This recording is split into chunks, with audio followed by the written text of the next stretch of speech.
Bank of America, second largest bank in the U.S., based out of Charlotte, North Carolina, issued a research note this week calling central bank digital currencies a more effective payment system than cash. They also said that CBDCs are inevitable.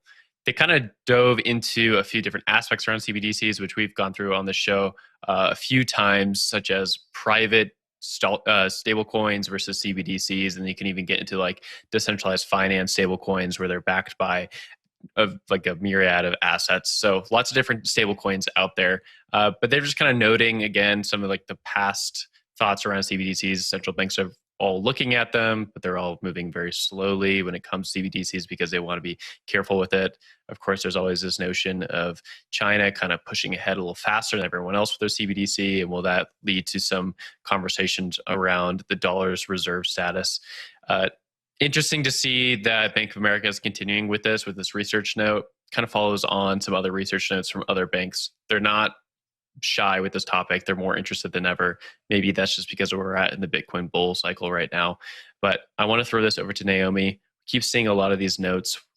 Has your opinion changed on it at all? Kind of the same? CBDCs, banks, all that stuff. Still evil? So evil. Let's get to the rhetoric. I mean, their terminology, more effective. They say that it's a more effective payment system than cash. Let's dig into what they mean by more effective. More effective at what, right? More effective at surveillance, more effective at controlling the flow of money, more effective at, freezing accounts. Like, it's more effective at a lot of things. Like, are they saying that it's more effective because it's like quicker and all that? Because they don't really dive into that in this article. I would be very wary of banks talking about these things. Banks ultimately do want a lot of control over your money. Even when they say that they don't have it, they make it very difficult for you to get out your own money. They charge exorbitant fees if you want to move money in ways that they don't agree with. So there are a lot of ways that they try to curtail and guide behavior.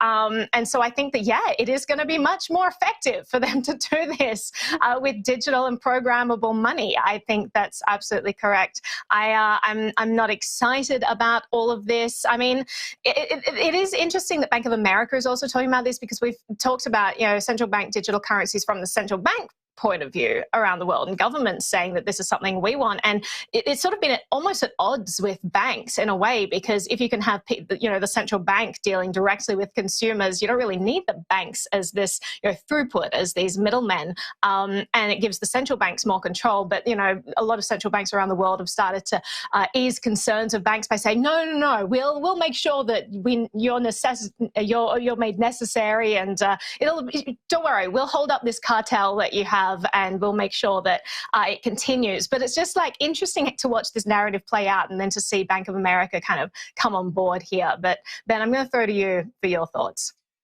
Yeah, I think, the more and more these notes come out, and we see them quite often at this point, they're a fairly regular occurrence, the less and less interested I am in some of them. I think maybe my note here was that, 80% of central banks, according to this research, was looking in some form or experimenting with the idea of a CBDC. So that shows, widespread adoption. But it feels to me like we're increasingly moving towards a future where, I think, to me, the more interesting conversation is the conflict between CBDCs and stablecoins, because that seems to have popped up as at odds with each other. And even you have lawmakers and regulators weighing in on that. But I think we're going to see a future where CBDCs are probably going to exist. Cryptocurrency is going to exist. Stablecoins are going to exist. And it's just a matter of choosing what form of, money you want to engage with in a lot of different ways. And there are going to be costs and trade-offs to that. But I don't see these things as mutually exclusive, even though they are painted, as that in some ways, or CBDCs might overtake crypto for some reason. I think they're fundamentally different entities. And as more information comes out about that, people are just going to have to make choices and act accordingly.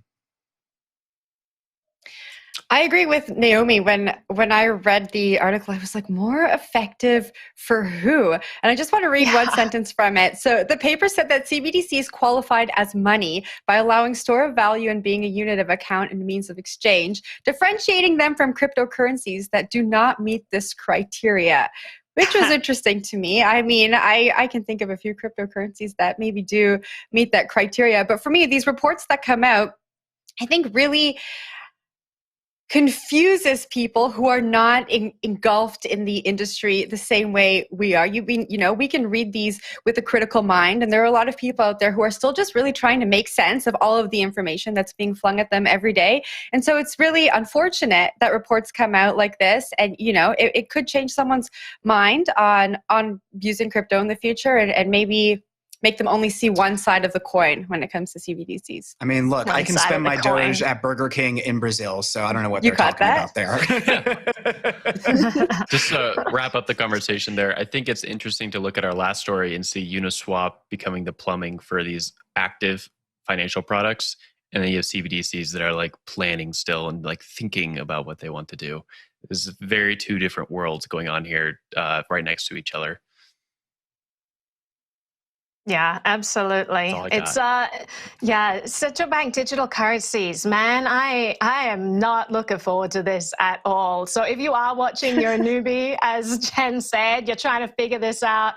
Yeah, just take this stuff with a grain of salt and realize that this could be a very slippery slope to get us away from cash, which is really, the most popular anonymous form of payment for everyday people who want to maintain their right to financial privacy.